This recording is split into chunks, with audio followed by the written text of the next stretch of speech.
and the focus of Waldorf is integrating and engaging students across both cognitive, physical, emotional, social, and the creative imaginative self kind of model. It's a well-established model that's rooted with a long history. There are many private schools that use this model, and so they're looking to bring this model into the public school space.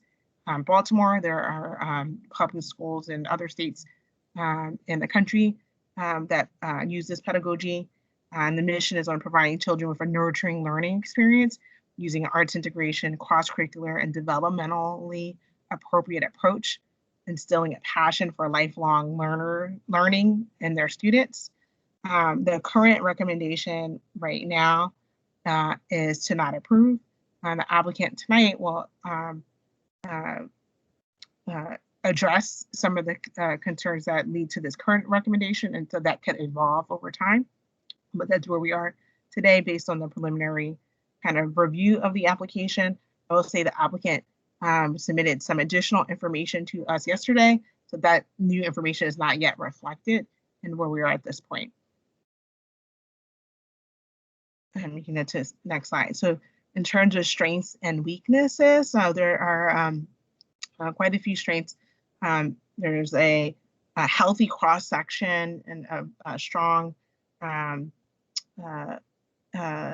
group of people that are bringing forth this application. There are 27 founders, so I think a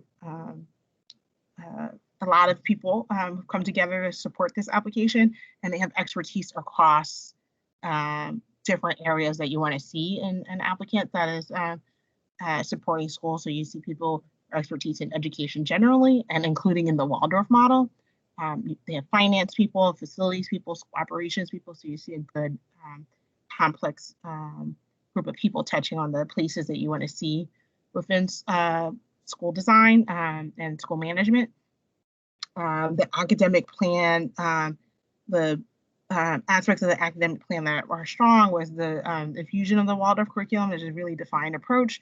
This whole child approach is really centered in what's developmentally appropriate for students as a driver around student achievement, and they included some success that model has had both in the private school sector as well as in some urban districts. It's a newer space, but they were able to provide some evidence of success there. In terms of weaknesses, some of the concern is that the application, what was provided in the application and in the interview so far, was not showing that there was a strong need for this program, that they're meeting an unmet need. Northeast Baltimore has a lot of schools. There's a lot of traditional charter and private schools already in Northeast Baltimore, and the evidence for demand didn't really show strong support. We've seen schools, newer schools, sort of struggle with getting enrollment, and so that's a real thing that the group will need to address. It also doesn't meet a priority area, but more of the concern is around the meeting the need. Also,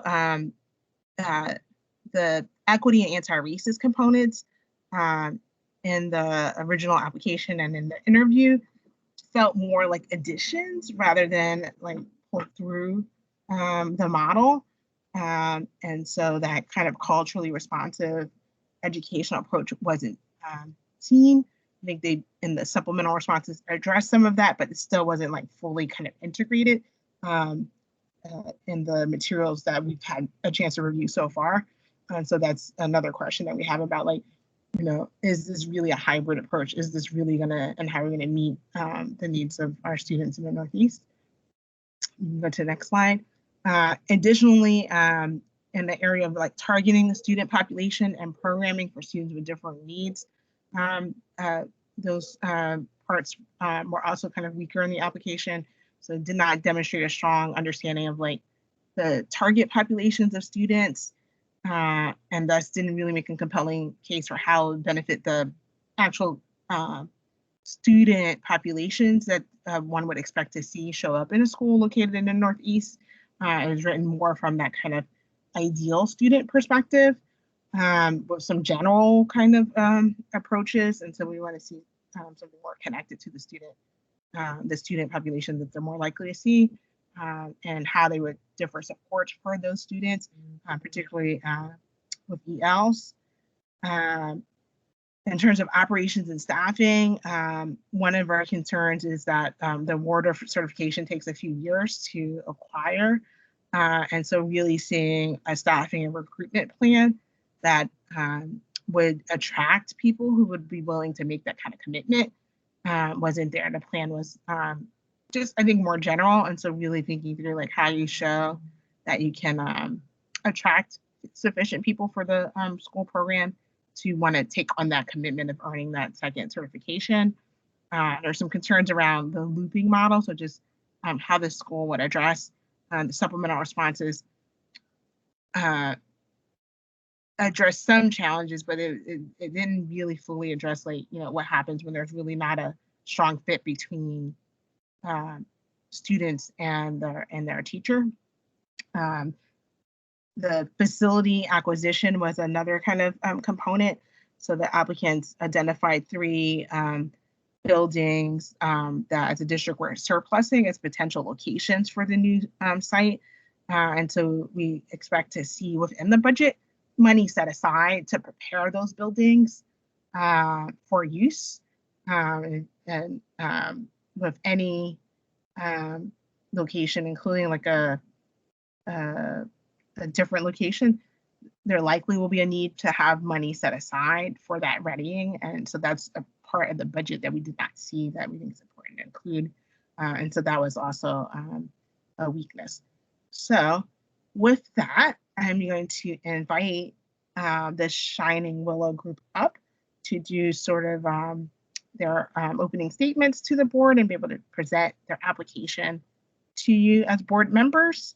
And so I'm going to invite Corey to take the lead, and she'll introduce members of her team as appropriate and however they've organized tonight. And Corey, I know you sent to us yesterday some responses to some of the concerns. We've shared that with the board. So if you want the board to have that up, just if you want to refer to that, they should have that available. So just naming that. So that I can help you. But with that, I'm going to turn it over to you. And then once, so they'll have 4 minutes to sort of present themselves, and then we'll go into the question and answer component. So with that, take it away.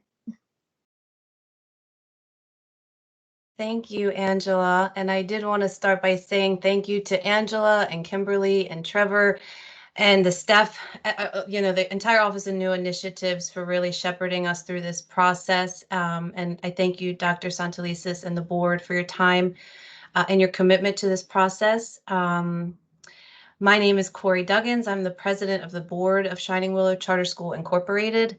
I've been a Baltimore City resident for over 20 years and currently live in Northeast Baltimore with my partner, Graham, and our 3 young children.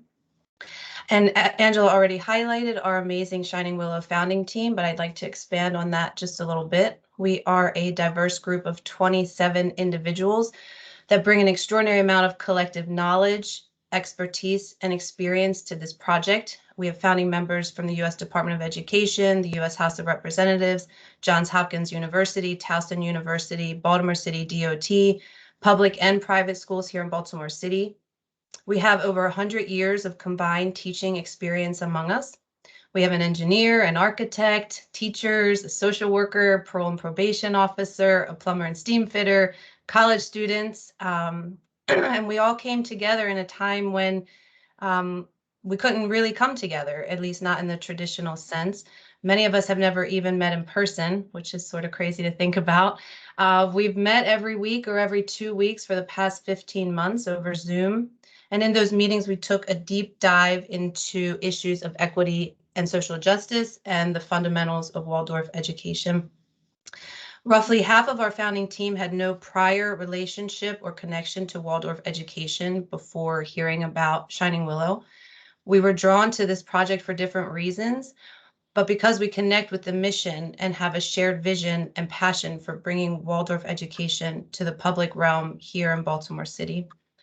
Angela already outlined our mission, so I'll just focus on the core principles of public Waldorf education. There are 7 of them. For our development specifically, we've elected to embrace 5 and really sort of wrap ourselves around those principles, which are child development, guides educational programming, social change and renewal through education, promote access and diversity, cultivate a love of lifelong learning, and embrace collaborative leadership structures.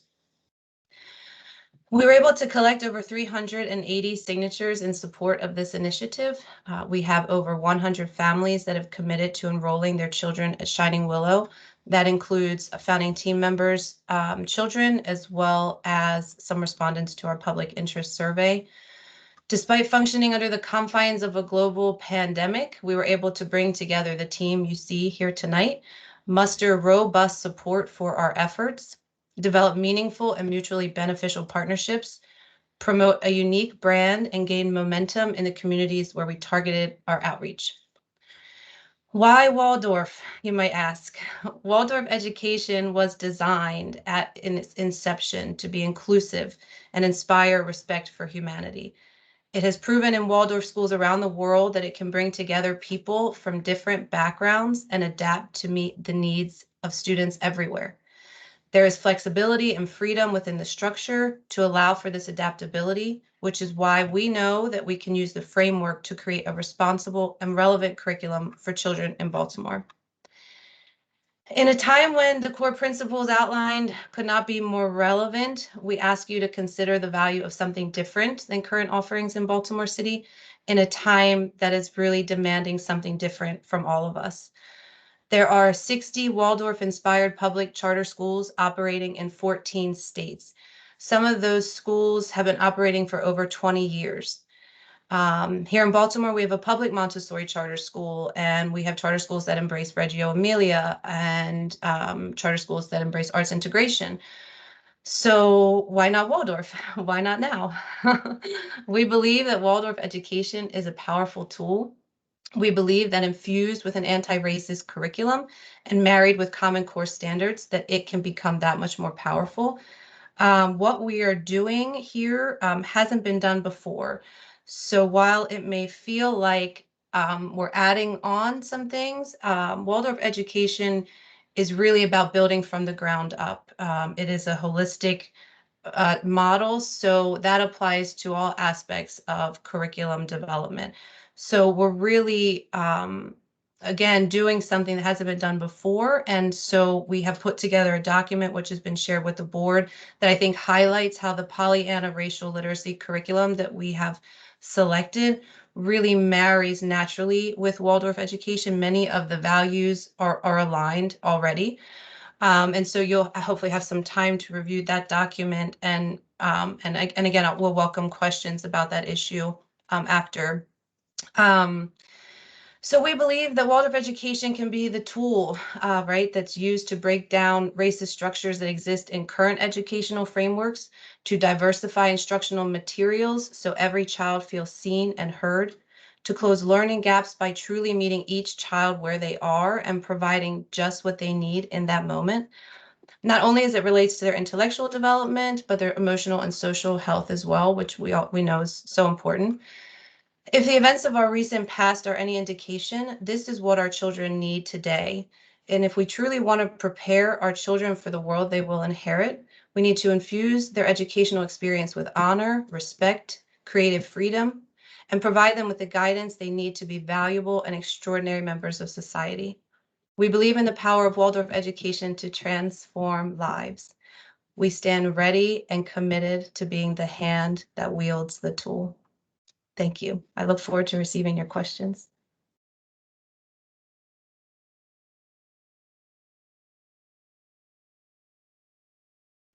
Thank you. I'm gonna look to board members and see if you will raise your hand or start talking. Board members, just identify yourself, and then we will go through the questioning. Commissioner Reed, I see your hand. Yeah, thank you for your presentation. Can you help me with demographics? What's the demography from a racial standpoint and a geographical standpoint? 1 for your leadership, 2 for your teaching group, and 3 for the community you plan to serve. So in terms of our founding team, I would say, I'm sorry, can you read the question? You want to know about board, founding team? So we have a board and a founding team. We sort of function collectively. Yeah, I guess both the racial and geographic diversity, because my hope is that people who teach in this community live near this community. So I guess in terms of your board structure, where they live, by and large, what's their racial component? Same thing in terms of your leadership, your teaching group, an educational group. And lastly, the community you plan to serve. Thank you. Yes, there are founding team members, majority of which live here in Northeast Baltimore, some in other parts of the city. There are members of the founding team that live in, there's one that lives in another state, one that lives in DC suburb, and some folks that live in Baltimore County. We are racially diverse. I'm not sure the exact breakdown off the top of my head in terms of the board. We don't currently have we have a handful of teachers on our team that are interested in being Waldorf, being Waldorf trained and teaching in our school, but we don't have a teacher body. So I'm not able to answer that question. I'm going to ask Ilana Nelson, if you could you speak to the question about the target population? Sure. Yeah. I mean, to the best of our ability, we did our demographic research on the Northeast Baltimore community, and I think we really chose the area because it's where most of us are from and have networks and community here that we could pull from, and we had to focus our efforts in some way. In order to garner community support. So I think we determined in our research that the demographics generally of Northeast Baltimore public student population. Ilana, I think you're cutting out. Is Ilana cutting out a little bit for anyone else? Yeah, okay. So I can pick it up. It might help you to turn off your video. Sometimes the video splits your internet connection, so you may be able to speak without your video. Ilana, and I can speak to the combined data. So for zip codes 21214, 21206, and 21218, which is where and 21239 is where we focused our efforts. We can expand on that because one of our commitments is to providing transportation to our students. So really we can market and outreach to neighborhoods beyond this, but that combined data indicates there's 65% of that population is Black or African American, 28% is white, 4% is Hispanic, and 2% is 2 or more races. And on average, traditional neighborhood schools in the Northeast welcome less than 6% of students with disabilities and an average of 13% of students that are English language learners. Thanks, Corey. Sorry, thank you, Ilana. And I would say about gosh, I just don't know the percentage. 20, I would say about 40% of our board identifies as Black or African American. Our founding team. So your plan and hope is that this school will represent the leadership and management of the school will represent the student body. Yes, we are trying to partner with Morgan State University with the goal, the main goal of recruiting teachers from Morgan State. We are committed to making sure that our teacher body and that our administration, people in the building directly reflect the student population and our board as well.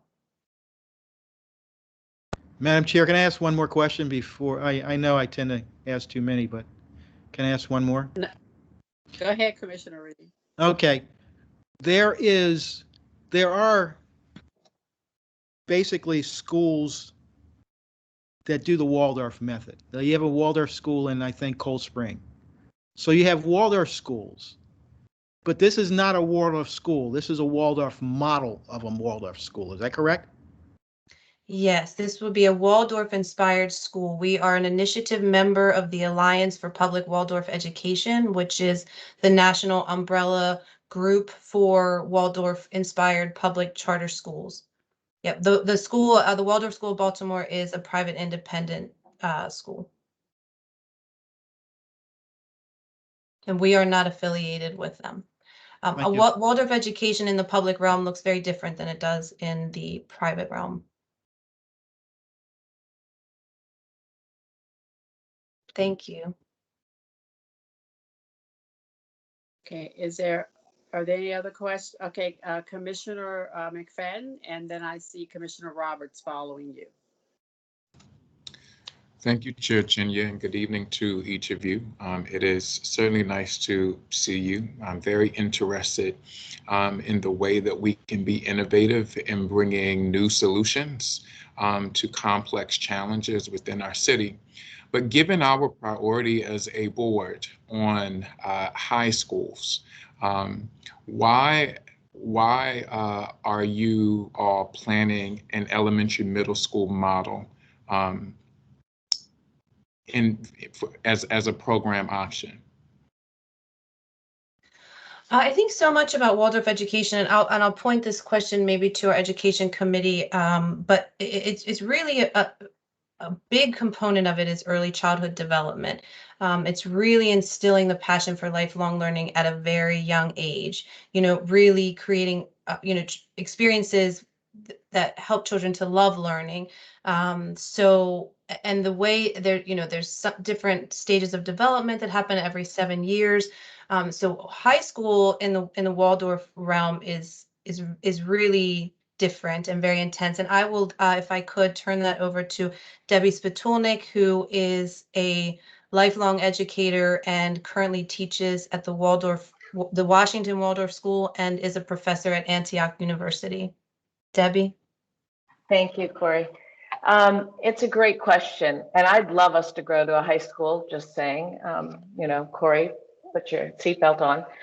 But we do, early childhood, as we all know as educators, is the most important aspect of a developing child. You bring the preschool and the grade school and then the middle school, and we build from the doing, the will work in the preschool to the feeling life in the grade school to more of the thinking life in the middle school and the high school. And because we're developmentally based, we want that to, and organically based, right? So that we want that to develop and grow. So we don't want to put a head on before we have the whole body. And so we grow our schools in the same way. They start with an initiative, private or the public, and I've worked in both private Waldorf schools for 30 years and public schools through my Antioch connection, Waldorf inspired. And this growth brings the child to a place that really they can go anywhere in high school. But if we could develop a high school, a Waldorf high school, so much the better. But we really feel that the ground up for this is the developing nature of Waldorf education. Mm-hmm. Thank you. Are you all? I think that I appreciate that. Thank you. And I certainly think that we have been making some progress here in city schools as far as early childhood education is concerned.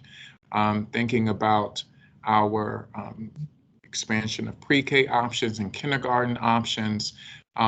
So are you all familiar with the work that is currently happening with early childhood education here in city schools?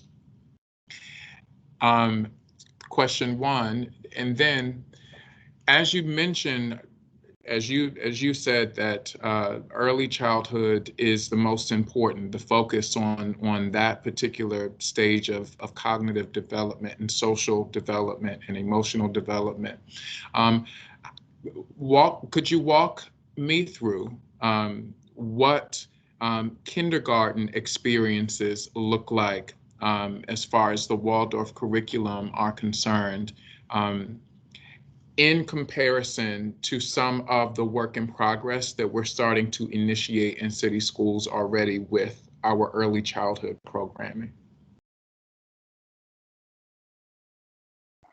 Debbie, do you Corey. want to speak? Do you want to speak I to that? can- To I the can part speak- about, Yeah, I can speak to the Waldorf part. So if you would allow me to do that first. We are a play-based kindergarten and early childhood. We believe that the child needs beautiful natural materials to work with. They have a reverence for their teacher, a love for learning. This starts at the ground, but this play-based is what's important to us. So they certainly learn, they learn to cook, they learn all that kind of household kind of things.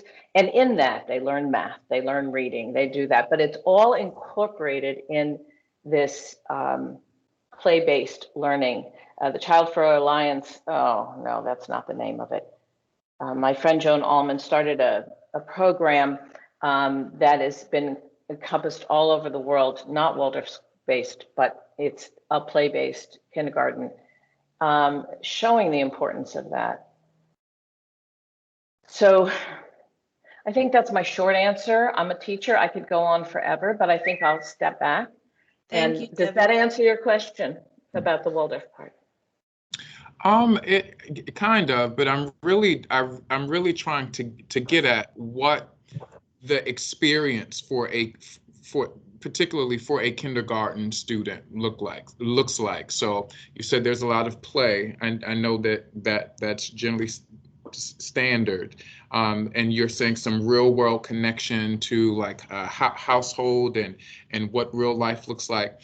So that's fine. I don't want to dominate though, because I do know that there are other commissioners that have a few questions. There are just two other things, Madam Chair, that I just like to put out there, and perhaps some of the other commissioners could elaborate. I'm concerned about, and not with this particular program, but with any program, our approach to special education, and how the curriculum and the program curriculum that you all are proposing would support that, how you all would differentiate. That's a dated term. So how are we looking more in a universal design model for responsive instruction and educational experiences for our young people? I'd be eager to hear about that.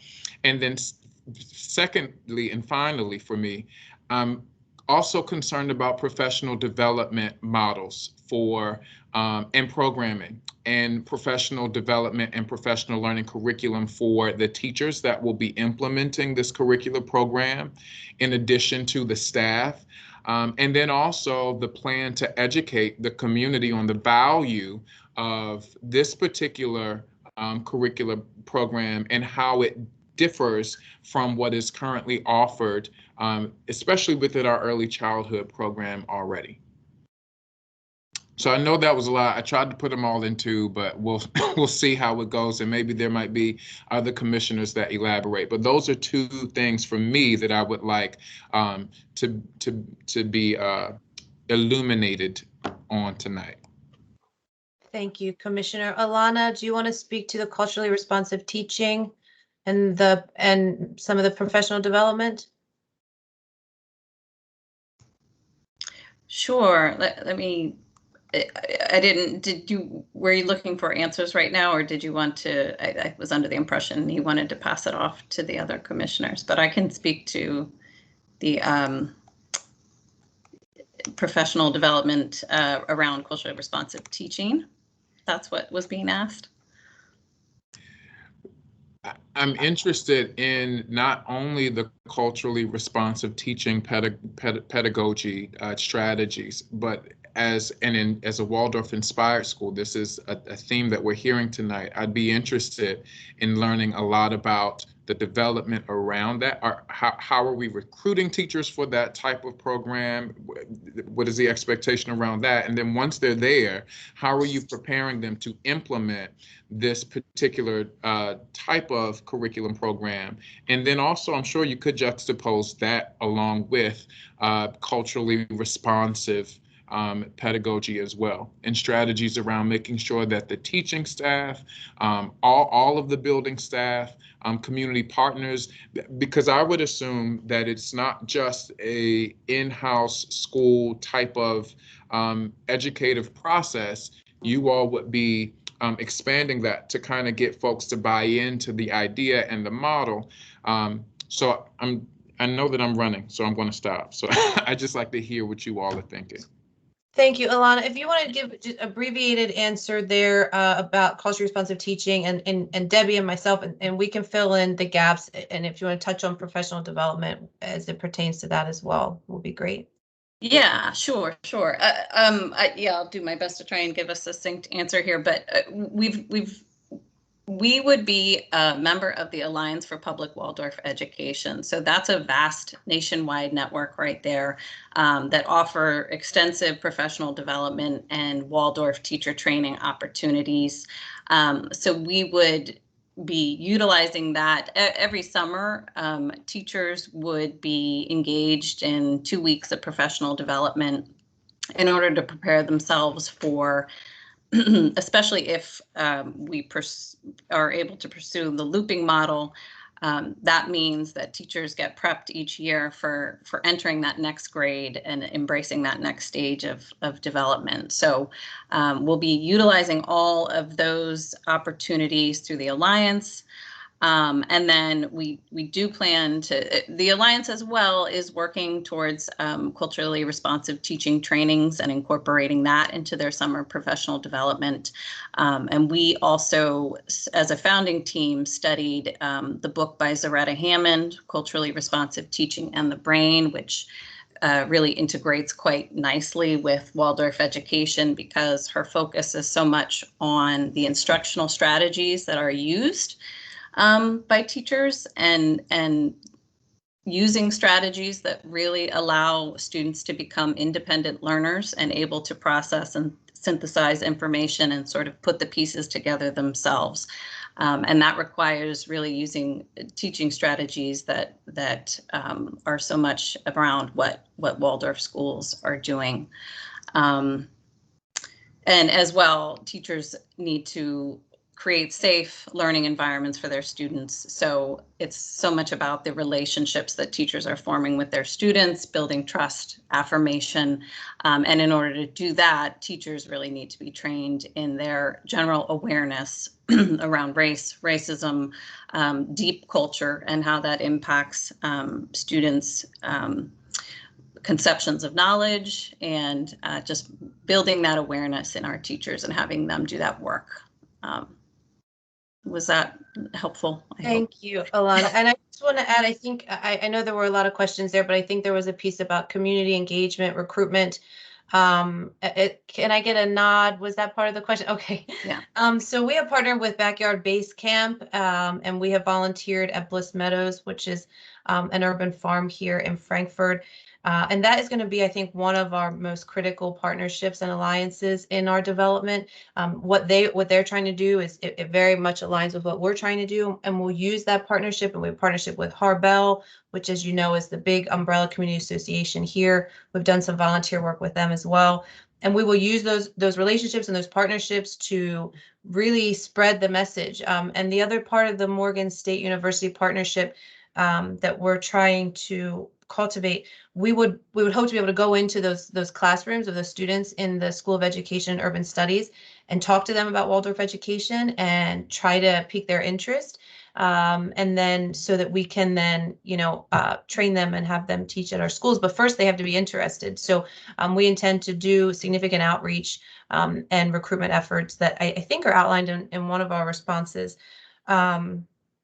The other thing I wanted to add to that is the teacher training is, there's teacher training track and there's teacher certification track, and the training is 2 weeks a summer, I think, for 3 years. And those trainings are approved by the Alliance for Public Waldorf Education. So for us to be a member, we do have to meet certain requirements. And we have put together a teacher survey that we intend to put out to the Baltimore City Teachers Union group as soon as it's complete, which should be in the next few days, which will allow us to gauge the interest from teachers about continued, ongoing development and education. But they will be, in terms of their own self-directed professional development, they will have access to a very large network of opportunities for ongoing development and training. Corey, can I just add to, and it's a very homegrown teachers is a huge part of Waldorf education in my experience. All over the country, many of the teachers started out as parents, and they in charter and in independent schools, and they fell in love with the education not only for their children but also for themselves. And they went on to get a degree. And if they have an undergraduate degree and they want to get a master's degree in Waldorf education, there are tracks for that as well.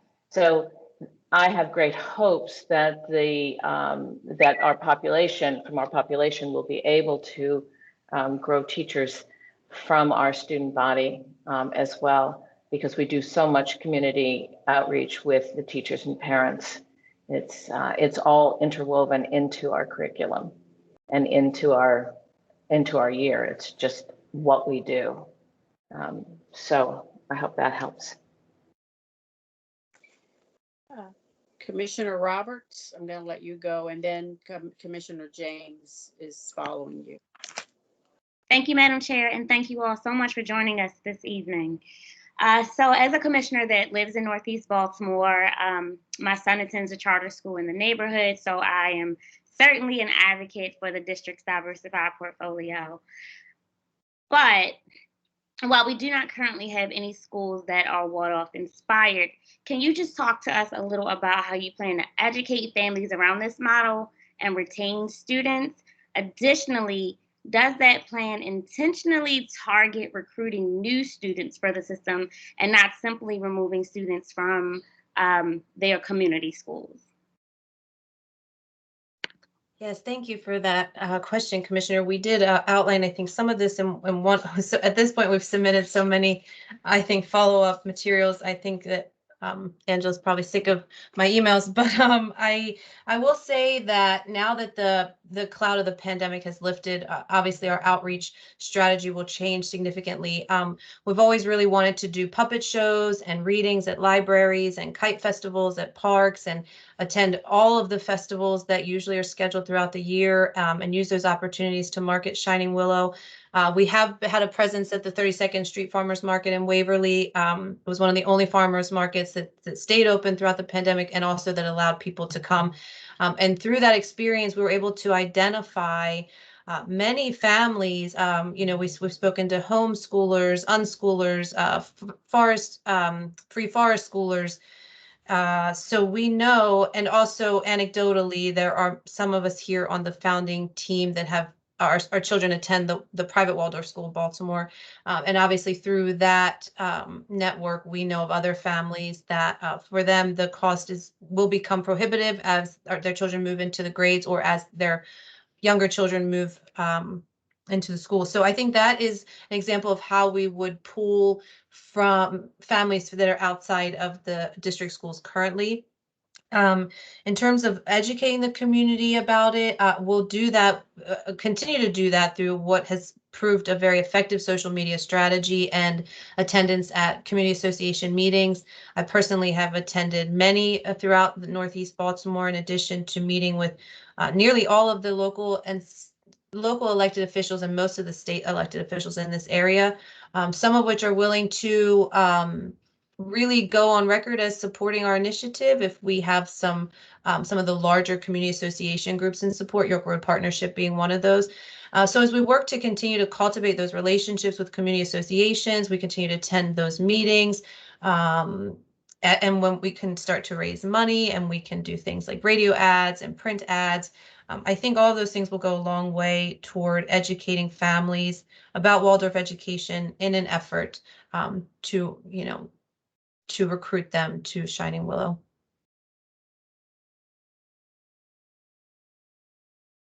Did I miss anything? I'm sorry. No, Commissioner James, you can. And you're welcome. I can defer time if you need to come back, Mr. Roberts. So thank you all for your presentation. We know that there's months and months, if not years of work that go into getting to this point. So acknowledging that. Some questions that I have, and thank you to my colleagues who also let me tick off several of my questions. So you mentioned, and as someone who's a previous Montessori teacher, you mentioned that Waldorf in the public sector will look different than it does in the private sector. Could you point us to some public Waldorf schools that we could look at their outcomes with a similar demographic in order to get an understanding of the possibility of what this might look like in action? And that doesn't have to be a right now question, but if you could follow up with that, I think that would be very helpful. If you could sort of enumerate what some of those differences might be. I had many of my students attend Waldorf schools, after transitioning out of Montessori. And so if you could talk about what some of the differences would be, and then I'll pause and I'll come back with a few others. So what do you see as being the modified Waldorf in public? Well, the most, I guess the biggest thing is that in private Waldorf schools, there is no standardized testing and there is no Common Core, right? So that is a big one. And we've had some founding team members actually that couldn't compromise on some of those things and left the founding team as a result. Also, there is a strong, I think, spiritual focus in the private Waldorf school, which would not be appropriate in a public school setting. I'm sure there are more, and I will turn that over to my education committee. I did want to just say, though, that the Creative School for Community the Creative School for Community Education in Oakland is the only Waldorf-inspired public charter school in an urban setting today. There was one for about a decade in Milwaukee in the late 90s or early 90s, I believe, that closed not for lack of success, but because the administration, the folks that had started it, wanted to retire. They moved back to New Hampshire. And unfortunately, it wasn't able to continue on without them. So the Community School for Creative Education, I've met with their executive director, Dr. Ida Oberman, who is a pioneer for weaving culturally responsive teaching. In fact, she worked with Zaretta Hammond. Zaretta Hammond has worked with her at the Creative School to develop their curriculum. I spoke with her about our decision to use the Pollyanna Racial Literacy curriculum, and she and I talked about that. We did a deep dive on that. But she's provided us with extensive data that I have shared, and that I can even expand on in a follow-up if necessary, that I think can highlight how this can be successful in an urban environment. Debbie, did you want to speak to specific differences between Waldorf education and Montessori, or would you like someone else to speak to that? Corey, if I could jump in. Yeah. The question is not the difference of Montessori and Waldorf. Okay. I actually am fairly well versed in that. My question is the difference in Waldorf private versus Waldorf public. Okay, so Debbie, if there's anything there that you think that I missed. I don't. I think that you covered it quite well. I can't think of anything that would be, the different stories, the verses, the things like that. It would be geared towards there's a morning verse that the private schools do, the public schools do it, but it's a different verse, so those kind of the nitty gritty, but I'm not sure you're asking about the nitty gritty. Not necessarily. Debbie, I have a couple of ideas if you don't mind me adding. What? Thank you, Laura. Laura Keys is on our education committee and is also 20 plus years teacher and Waldorf educator. Yes. Hello, everyone. So in a public Waldorf school, there's a systematic weaving of the Common Core curriculum throughout the grades. And there is that intake of in the original Waldorf schools, there was a requirement in Germany that religious education classes were taught, that were mandated in Germany. And that residue of that lives still in the in the private sector. And so for us, that would be one of our very first things, and is a part of our work worldwide, to remove that Eurocentric 100-year ago what served the children in Germany, to make it fitting to what serves our children in front of us today. The beauty of marrying this Waldorf curriculum and pedagogy with public education here in the United States, who has the awesome job and commitment to educating every single student. I mean, that is a dream in the Waldorf world, but too often we have to turn children in a way that we cannot serve due to lack of funds, mainly because we can't afford ESOL teachers and special education teachers and counselors and social workers on the level that we would be able to welcome in the public school. And that kind of makes this very exciting to bring to North Baltimore. So that's all I wanted to add. Thank you, Laura. You're welcome. Thank you. And Madam Chair, is it okay if I ask my other two questions? Go ahead. Okay. Before I do that, just really quickly, I would offer that the Common Core standards, not a curriculum, and there is no curriculum attached to them. That they are outcome metrics and measures of progress rather than a curriculum. So another thing that you mentioned was, and this was Deborah's mentioning, specifically on the focus on early childhood, and knowing that currently under the state funding formula, our pre-K students are not funded through centralized funding. Are you thinking a 3 and 4-year-old pre-K? Are you thinking getting pre-K students into kindergarten programs that were Waldorf pre-K students? When you talk about the focus of advancing the pre-K experience for young people, is that students in Bel Air Edison or Northeast Baltimore that you're getting those pre-K students, or are you taking students who matriculate through a private pre-K and giving them then this opportunities? We don't have a pre-K. At it all. Would be lovely, but we don't have, no, ours starts at kindergarten. We'll go to first, second, and third the first year, and then we will build each year. Okay. So no, I mean, would I love that? Just like I'd like a high school? Absolutely. No, and I saw that in your materials. It was just when you were mentioning that there's a emphasis on early childhood, and that I didn't see that anywhere. So to me, I'm a grades teacher. I've been in the trenches for 30 years, but I start at first grade. So for me, kindergarten, when I loop it together, and I apologize for that's being a clarification that I needed. And then just to be clear, a 2 and 3-year-old would tip the scales for me a little bit. Just And then my last question is, you've mentioned several times a partnership with Morgan State and the teacher education department there. Have you networked with, and I'm going to use a different pronoun at this point, have you networked with us at all at this point? Oh yes, I have been in contact with Dr. Woodruff, we've met actually with a professor there to talk about bus route optimization, and he actually has committed to, once we know where our students are coming from, to developing a bus route that's optimal for a school that will not have a lot of buses probably, but we hope to have enough. Yes, I have. I've reached out to the Board of Regents. I have sent multiple emails to a strategic communications person. I'm not always hearing back, but I'm tenacious. I'm actually a member of our board. Justin Graham is an adjunct professor at Morgan State University, and he's working his networks. He's in the School of Architecture, so they're not all talking together, I don't think, all the time. I don't know, but certainly, and I do have a call in to the dean of the Department of the School of Education and Urban Studies.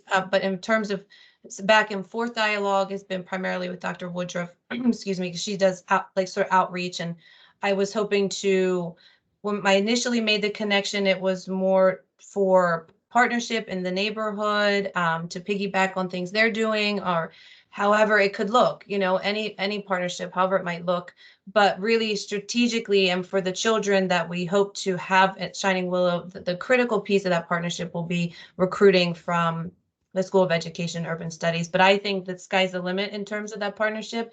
And I'm going to continue to pound the pavement until I make some meaningful connections there. Yeah, and I only asked simply because you've mentioned it several times that that's a partnership, and because that's my department and my people haven't heard anything about this. Sorry, no, I didn't. This is not a confirmed partnership, and I'm sorry if I misspoke.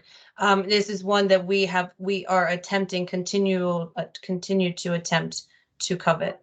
Okay, perfect. Thank you so much. That's the end of my questions at this point, Madam Chair. If I may, I have a couple of questions, and some are based on just sort of some of the responses that I've heard. As one of the unique things, and you can either answer me or Ms. Alvarez if I'm incorrect. One of the unique pieces of doing a conversion charter is that there is a zone, because it's generally an existing school. My understanding of a brand new charter application such as this one would be that this is open citywide. So while I hear you talking Northeast Baltimore, I just want to be certain that is there the understanding that there is a lottery, and that the possibility of students coming are beyond just the Northeast Baltimore area. Absolutely, and we would welcome students from anywhere, and hopefully we'll be able to provide transportation to students coming from all over the city. We chose Northeast Baltimore. I believe one of the requirements of the application was to identify a target student population, and so in order to do that, it was sort of easier to have a targeted geographic area, in order to compile that data. But certainly we've also applied that data, compared it to district-wide data. And yes, we understand the lottery process, and that charter schools are open to students from across the city. And that's why we really are committed to the access piece when we talk about that in our core principles. And we really believe that providing transportation really does give you that access and that choice, where without it, choices sometimes aren't there. So yes, we do. Okay. That, we understand that. The other area that I'd like a little more, if you could, and you talked about the cultural awareness and what you want to do within the curriculum. And I looked over the what was it, Pollyanna, that Yeah. you talked about using. Given that there is a strong push in Baltimore around students really being aware of their own history and culture here, to what extent do you plan to infuse that into this part of your curriculum? Alana, do you want to take that one? I can. I feel like it sounds like more of an education question, though. I was wondering if Laura G might be suited to talk about some of the ways in which Waldorf is inherently place-based. I don't know if anybody can speak to that. I'm not sure. Go ahead. Yeah, no, I'm here. I can speak to that. So yeah, I felt that we created a chart which showed some of the connections between the Pollyanna themes and ideas and literature, and we chose a third grade block just to kind of show how those connect. And within that, some of the really important things are bringing in the local community. We teach local history in fourth grade. It's a really big thing. And we always look in any Waldorf school, one of the key things is starting from where we are and then looking out into the community. So I think, and this other partnership with Bliss Meadows, which I highlighted in that document as well, really we want to bring the students into Baltimore and show them what is available in the community that connects to their own lives. Okay. And I think in terms of the culture piece of the question, I'm not sure that we touched on that. So much of the excuse me, so much of the culturally responsive teaching is about doing a real deep dive in terms of culture, and there's many different ways to do that. And there is a study guide that's provided with that book that really helps teachers to understand the way to connect on a cultural level with the student body that's in front of them. And so I think that tool really will be critical to making sure that we're responsible and relevant in that way.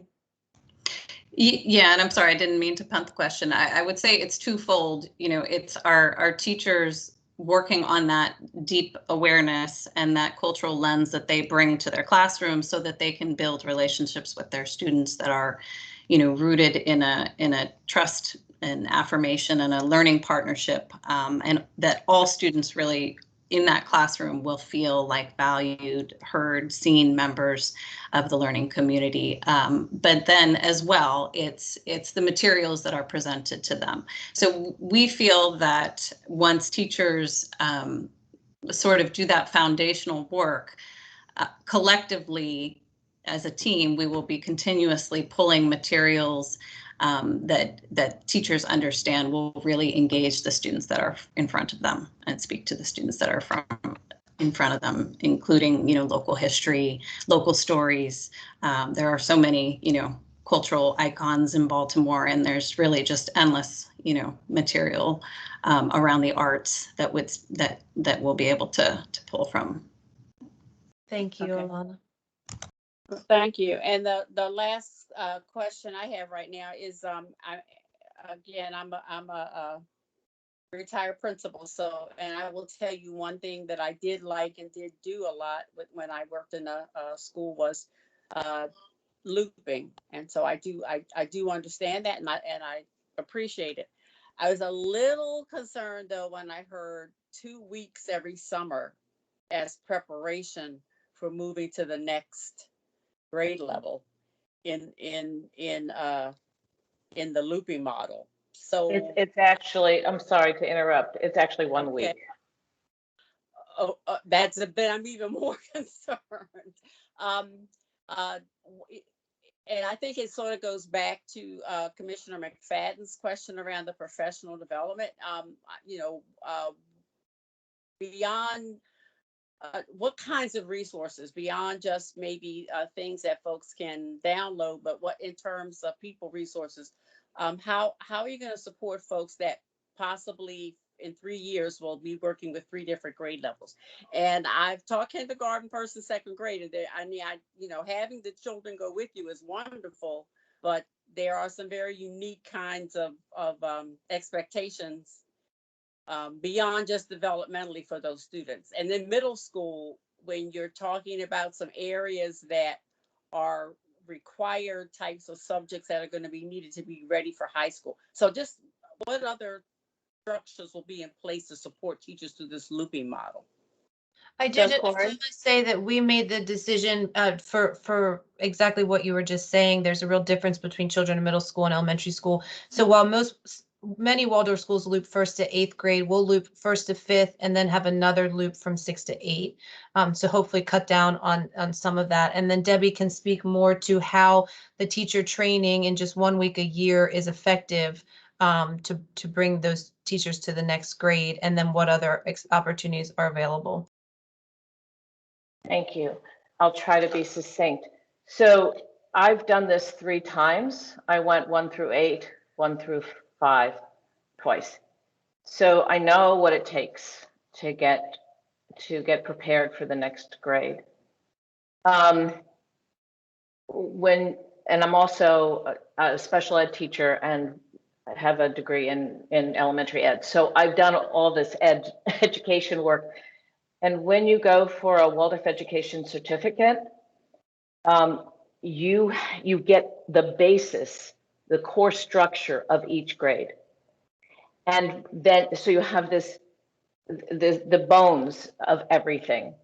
And then when you do these week-long, and you can do more than 1 week, but there are week-long of grade 1, grade 2. And in those, that's when students and the people you're working with, often all in the same grade level all over the country, then you find the stories, the verses, the meat more of the meat of what you're doing, a little bit of the flesh, right?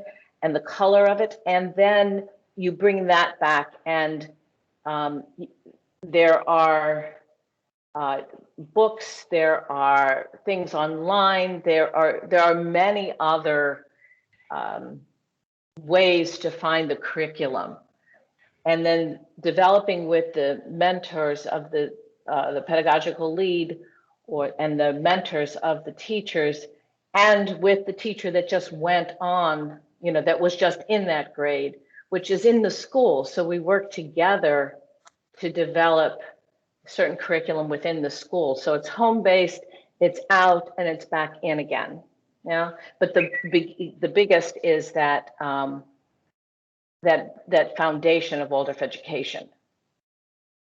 And yes, it's work, but it's exciting and wonderful work. And you bring in people if you need it.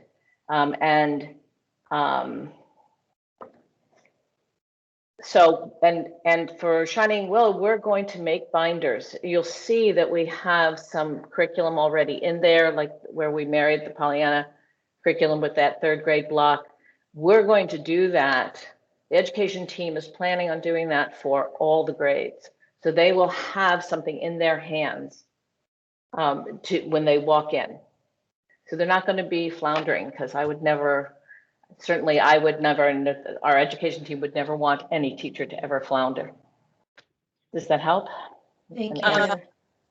Somewhat. I'm hearing you say mentors, so does that mean that there will be people on site as continuous support for that's really where I was sort of trying to go. Absolutely. Okay. If I can speak from a budget standpoint here, in our pre-operational budget, we have allocated money for 20 days of getting these teachers up to the, where we want them to be. We've also allocated money for 11 classes at a Waldorf Premier Institute. It's called their summer series. So that's another many days of development there. We have a consultant, a pedagogical lead that will be on our annual budget. She's in there set that, if we need her for a week, then she's in there for a week. If we need her or whoever this person would be, that's in there as well. We have professional development budgeted in there. The first year is almost 20,000, then it goes up every year as the school gets larger. We also have budget set aside for teachers going back to school and getting advanced degrees. So there is budget set aside to make sure that these teachers have the what they need to be able to loop to the next grade as seamlessly as possible. Thank you, Tim. Okay. The only thing I want to add is that I've gone to visit Circle of Seasons, which is the closest public Waldorf charter school to Baltimore. I have met with their principal and executive director, their pedagogical lead, and the person that does their curriculum development. They are more than happy to be partners with us on this journey, and that is a great resource for additional mentorships beyond what we'll have in the building. Debbie is currently our pedagogical lead, and hopefully she'll want to stay in that role. But we also have a whole network of public charter, Waldorf-inspired public charter schools around the country, most of which I have met with in the last year and a half. It's a really supportive group of people that want to help each other to really bring public Waldorf education to the public realm. So there's a tremendous amount of opportunity and resource out there. Okay, thank you. Commissioner Reed, is your hand up again? Yes. Okay. That's my, I guess I'm a little confused. Someone mentioned earlier about the Creative School for Education in Oakland and said that was probably the best model in terms of what you're trying to do in Baltimore. Correct me if I'm wrong. And then you said something about the Circle of Seasons. I'm lost. Can you explain? Sure. Sorry for that confusion. The only other Waldorf-inspired public charter school in an urban setting is the Creative School in Oakland, California. So when we're talking about an application to a similar student population, it's the only other example. And in fact, their student population is very different. 75% of their population are English language learners. So, but in terms of the community, would be the only other similar or the only other model of relevant comparison. Circle of Seasons is the closest Waldorf-inspired public charter school that I could personally travel to. There is one in Raleigh, North Carolina, but one that I could drive up and back in a day and do a tour and meet with their teachers and their administration, really in the very early stages of this planning process to make sure that it was something that we could do and that could work. At that point in my journey, I was only familiar with public Waldorf education, private Waldorf education rather. So I was able to go up there and really see that it was possible, and it really inspired and motivated me to come back and really continue to work on our development. Thank you. Thank you. I'm looking at board members to see if there are any additional questions or comments. I don't see any hands going up. Okay. Oh, I'm sorry. Who just? Well, this is Debbie Spitolnik. I just was wondering, I felt like I didn't answer the question about the kindergarten fully, and I was wondering if there was time for Laura to actually circle back to that. And if there's not, that's fine. As I said, I'm a grades teacher, so when I think about kindergarten, I think it's different, a little differently. Sure. I think that was Commissioner James. I don't know. Did you need more? No, I was good. My question was really with the emphasis on early childhood, if there was going to be 3 and 4, how you were going to fit that into a fiduciarily responsible package, given there's no state funding for early childhood. No, I understand that. It was the Baltimore City kindergarten. I think it was. I think it was Commissioner McFadden. Yes, that's what I was going to say. Okay. Commissioner McFadden. Okay. Commissioner McFadden, did you want to? I'm okay. Okay. If you wanted to elaborate, that's fine, but I'm okay with what you provided. Okay, I really just wanted to highlight this colleague, story Laura. access, this story component that we have that's so rich in our early childhood and throughout our whole curriculum.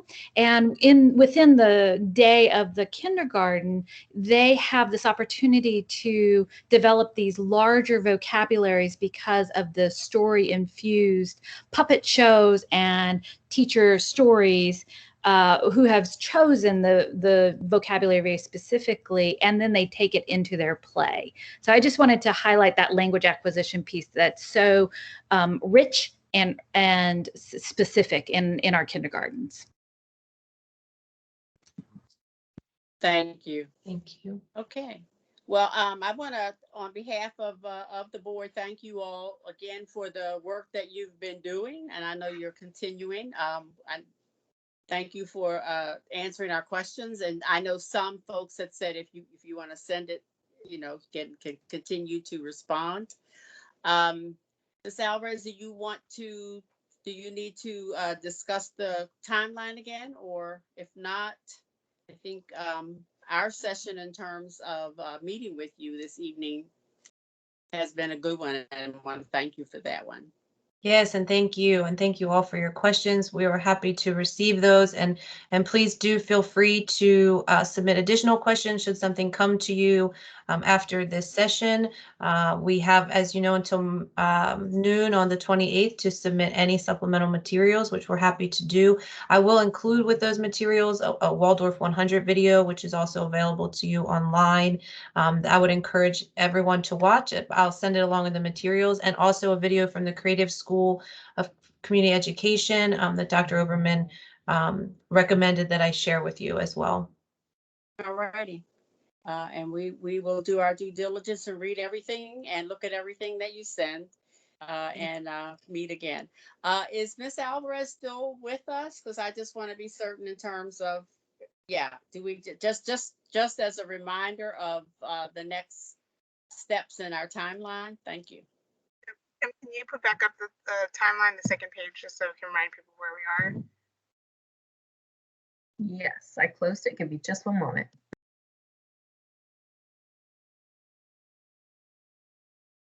I just want to thank everybody for their participation tonight, both our Board of Commissioners as well as our applicant group. And so I just think it's nice to see people wanting to be of service of students in this way, and I think this was a good session.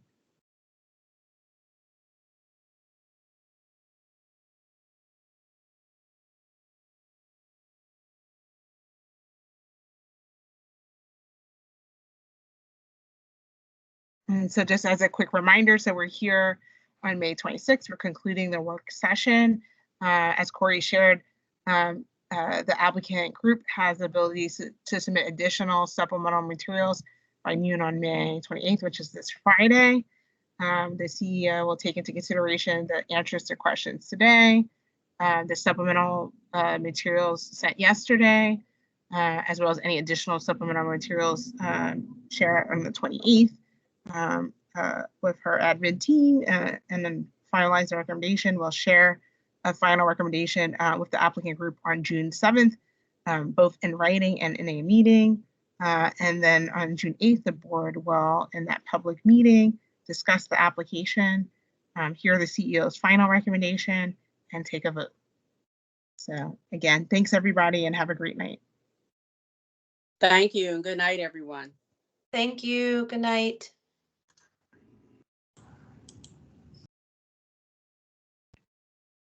Good night. Thanks, Angela.